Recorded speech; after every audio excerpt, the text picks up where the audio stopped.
تو کہا اللہ کے رسول میری مجبوری تھی، میرے والدہ کا انتقال ہو گیا اور میری 3 چھوٹی چھوٹی بہنیں ہیں، اگر میں کوئی کنواری لڑکی لاتا تو وہ میری بہنوں کی دیکھ بھال برابر سے نہیں کر پاتی۔ جب میں نے ایسی عورت کو لایا نکاح میں جو مطلقہ ہے، اس کو پریویس ایکسپیرینس ہے زندگی کا، وہ زندگی سماج میں گزار چکی ہے، وہ میری بہنوں کی اچھے سے تربیت کر سکتی ہے۔ اس حدیث سے ایک بات اور پتہ چلی، نکاح میں بہت سارے مقاصد انسان رکھ سکتا ہے نکاح کے لیے۔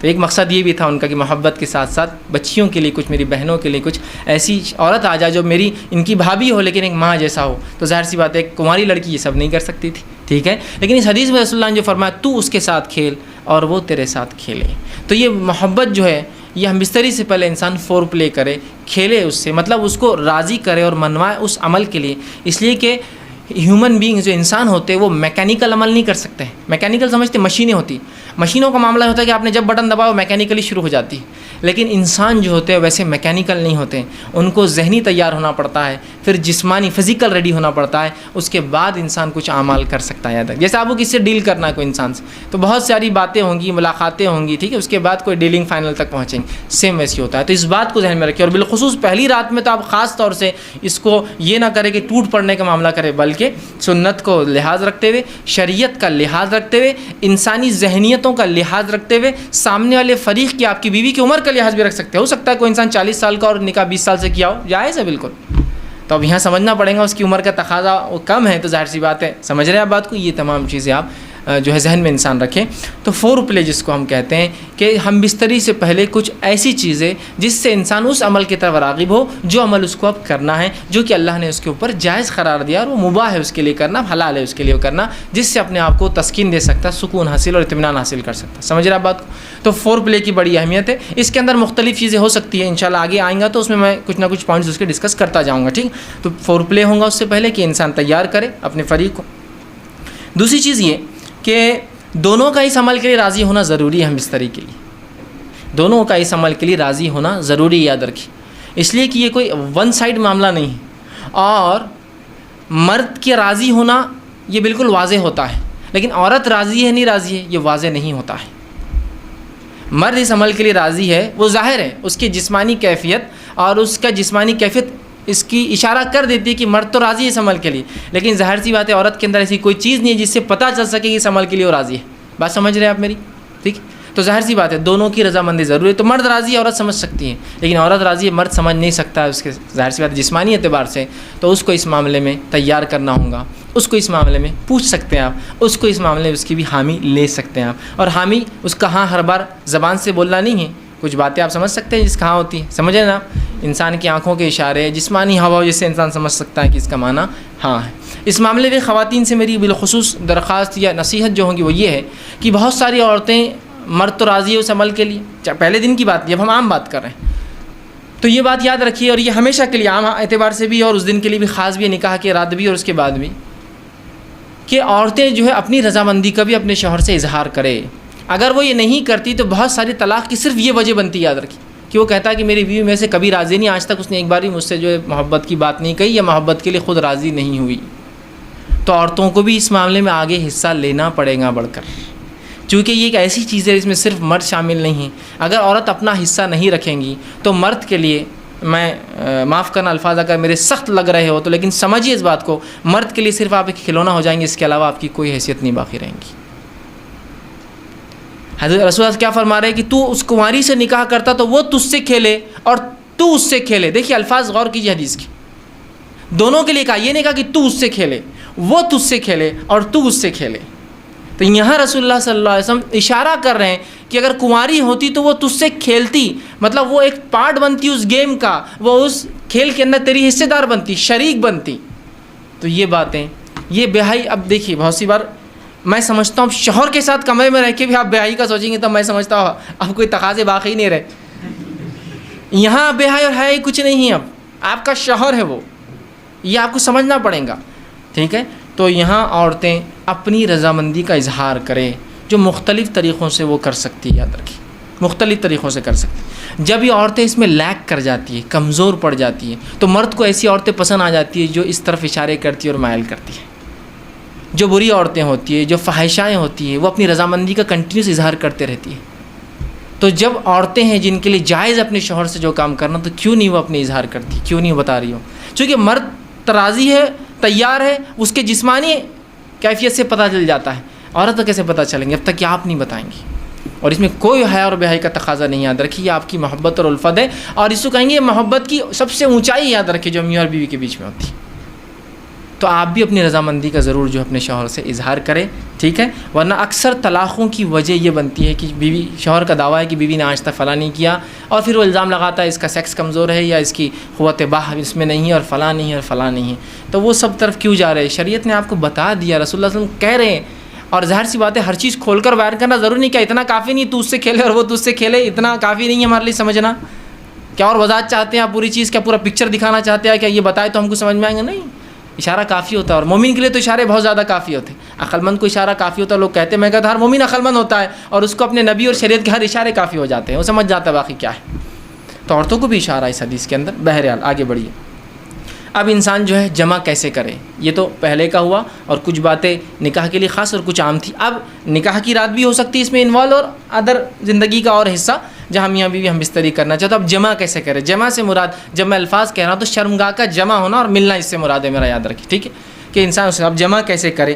اس کے تعلق سے بہت ساری غلط فہمیاں ہوتی ہیں, انشاءاللہ آج اس کے ازالے کرنے کی کوشش کروں گا.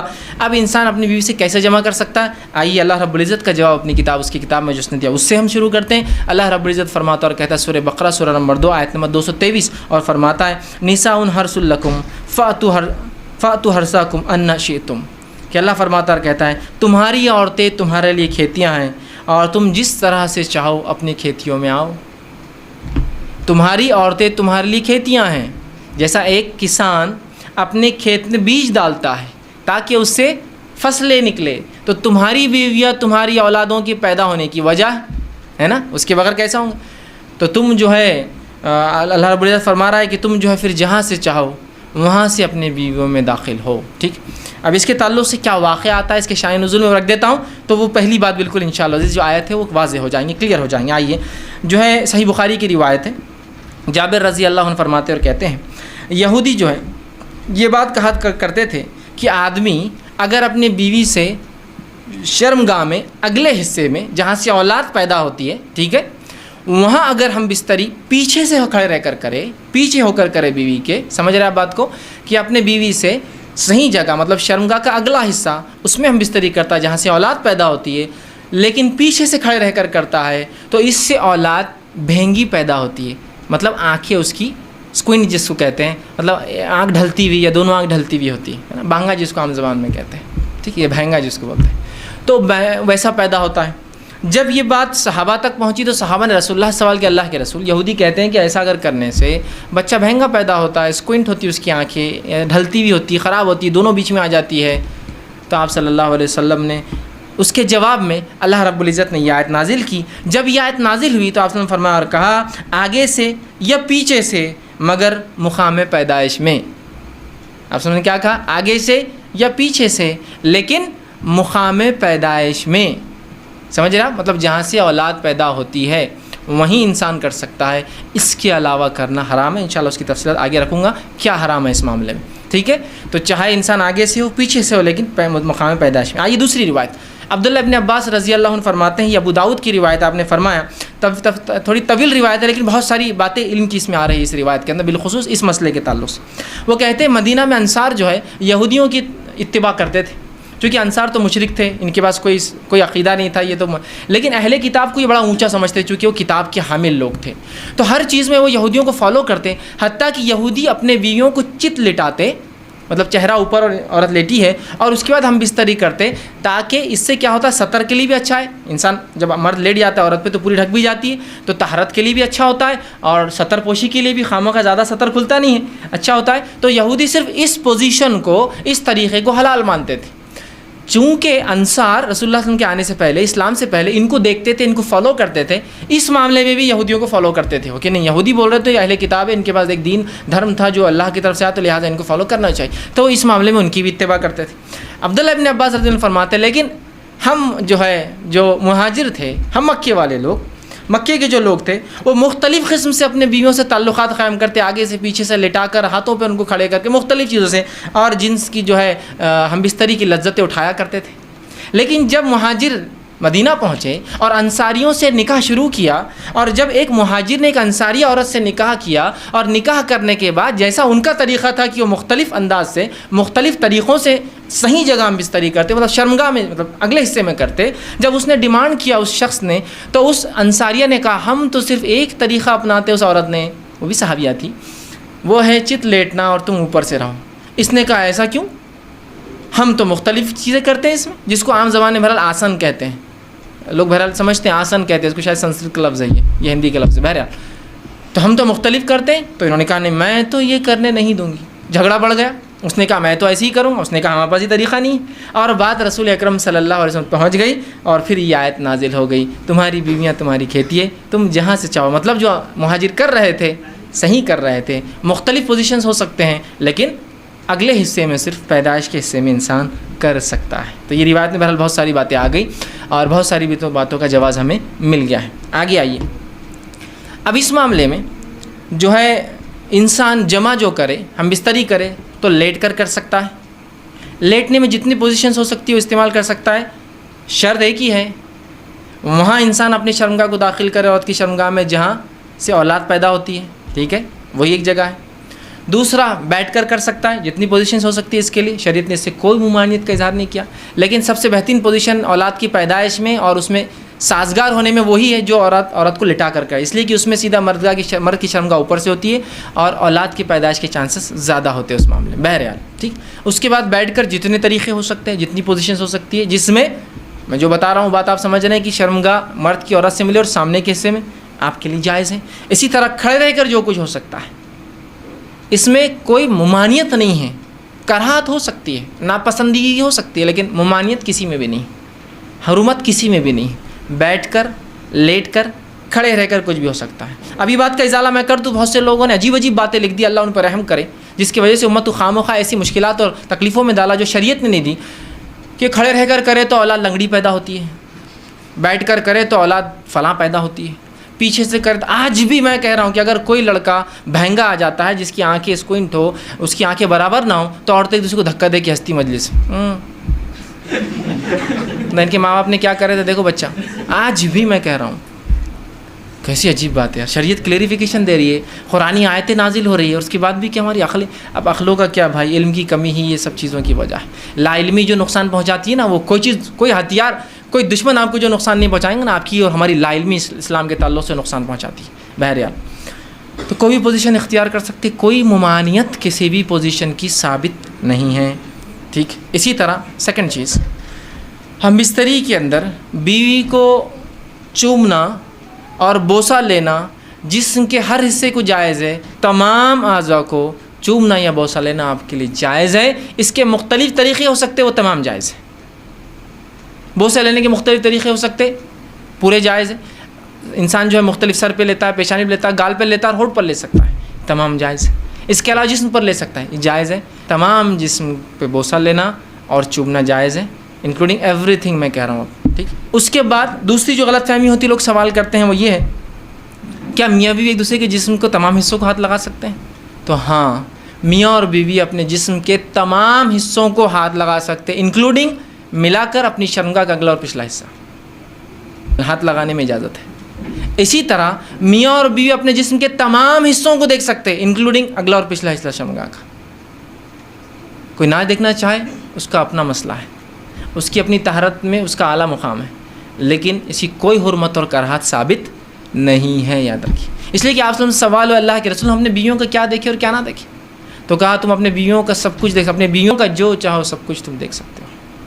تو حدیث نے کھلی آپ کو اجازت دے رکھی ہے، چھونے کے معاملے میں تمام اعضاء اور دیکھنے کے معاملے میں تمام اعضاء۔ یہ بات اس لیے کہہ رہا ہوں کہ بہت سے لوگوں نے پتہ نہیں ایسی باتیں کہہ دی، اللہ رحم کرے، کہاں سے لائے مجھے نہیں پتا، کہ اگر بیوی کی شرمگاہ دیکھی تو اولاد بگڑی بھی پیدا ہوتی ہے۔ ارے اللہ، تو کیسے ریسٹرکشنز ہم دے رہے ہیں جو ریسٹرکشن شریعت کے نہیں ہیں؟ کیسے، مطلب سوچیے نا آپ، کیسی عقل کام نہیں کرتی کہ ایسے کیسے ریسٹرکشن ہو سکتے ہیں، ٹھیک۔ تو لہٰذا اس بات کے تعلق سے لوگ بہت سوال کرتے ہیں، میں نے اس کا کلیریفیکیشن پورا بہرحال سوال کے تعلق سے دے دیا۔ دونوں ہی چیزیں، دونوں ہی چیزیں یاد رکھیں، چھونے کے معاملے میں اور دیکھنے کے معاملے میں میاں اور بیوی کمپلیٹ رائٹ ہے، کمپلیٹ حق ہے، وہ جو چاہے اس معاملے میں کر سکتے ہیں، یاد رکھیں، ٹھیک۔ اب آئیے اس معاملے میں ہم بستری میں منائی کس چیز سے ہے وہ بھی دیکھ لیں، اور افضل کب اور کہاں اور کیسے ہے، ٹھیک، وہ بھی ایک دیکھ لیتے ہیں۔ آئیے آگے بڑھیے۔ تو اس معاملے ہم بستری میں دبر پیچھے سے مطلب شرمگاہ کے پچھلے حصے میں عورت کے داخل ہونا حرام ہے، جس کو عام زبان میں کہیں گے پیخانے کی جگہ، ٹھیک۔ عورتوں کے جو شرمگاہ ہوتی ہے وہ مردوں کے مقابلے میں مختلف ہوتی ہے اس معاملے میں کہ مرد کی شرمگاہ کا ایک ہی حصے سے پیشاب بھی نکلتا ہے اور منی بھی نکلتا ہے، لیکن عورتیں مختلف، تو عورتوں کے پیشاب کی جگہ الگ ہوتی ہے اور شرمگاہ الگ، جہاں اولاد پیدا ہوتی ہے وہ جگہ الگ ہوتی ہے، اور پیخانے کی جگہ الگ ہوتی ہے۔ تو مردوں میں 2 ہی حصے ہیں جہاں سے نکلتا، عورتوں میں 3 ہوتے ہیں، یاد رکھیے۔ تو یاد رکھیے مرد کے لیے عورت کی جو ہے شرمگاہ کے علاوہ کوئی بھی عمل کرنا درست نہیں، اور بالخصوص دبر کی تو حرمت شریعت نے اتنی سخت ثابت کی۔ مسند احمد کی روایت ہے، جو ہے ام سلمہ رضی اللہ عنہ فرماتی ہیں، جب مہاجرین انصار کے پاس مدینہ آئے تو ان کی عورتوں سے جو ہے شادیاں رچائی۔ مہاجر عورتوں کو زمین پر لٹا کر یا ان کے ہاتھ کو زمین پر رکھ کر گھٹنوں کے بل ان کو کر جمع کرتے تھے، فائدہ اٹھاتے تھے۔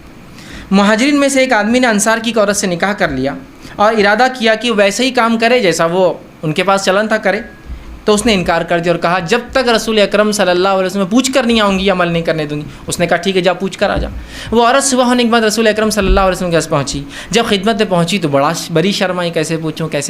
تو ام سلمہ رضی اللہ عنہ جو آپ کی بیوی تھی ان سے کہا کہ ذرا آپ رسول اللہ سے پوچھ دیجئے نا کہ یہ عمل کیا جائز ہے۔ تو آپ صلی اللہ علیہ وسلم نے یہ آیت پڑھی جو آیت نازل ہوئی تھی سورہ بقرہ کی، میں نے پہلے لکھ دی، نساؤکم حرث لکم فاتوا حرثکم ان شئتم، تمہاری بیویاں تمہاری کھیتی ہے، جہاں سے چاہو داخل ہو جاؤ، جو ہے، اور وہ آگے اللہ کے رسول نہیں مگر ایک ہی جگہ مقام پیدائش کا داخل ہو، لیکن نہیں مگر ایک ہی جگہ مقام پیدائش۔ تو اس سے پتہ چلا دبر میں داخل ہونا، پیخانے کی جگہ یا انال سیکس جس کو کہتے ہیں، شریعت میں حرام ہے، اور اتنا سخت حرام ہے کہ اس کی حرمت کے تعلق سے 3 ہی حدیثیں رکھتا ہوں آپ کے سامنے۔ پہلی حدیث آپ سے فرماتے ترمذی اور ابن حبان کی روایت، آپ نے فرمایا اور کہا اللہ تعالیٰ ایسے آدمی کی طرف نہیں دیکھیں گا یا دیکھنا گوارا نہیں کرے گا جو اپنی بیویوں سے دبر میں جمع کرتا تھا، پیخانے کی جگہ جو ہے جمع کرتا تھا، اس کی طرف دیکھنے والا نہیں، اللہ قیامت دن۔ اور اللہ کا نہیں دیکھنا مطلب اللہ کا رحم نہیں کرنا۔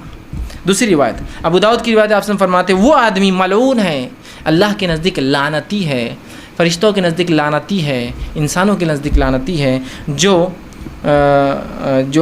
فرماتے ہیں جو محاش یعنی دبر میں عورت کے داخل ہو۔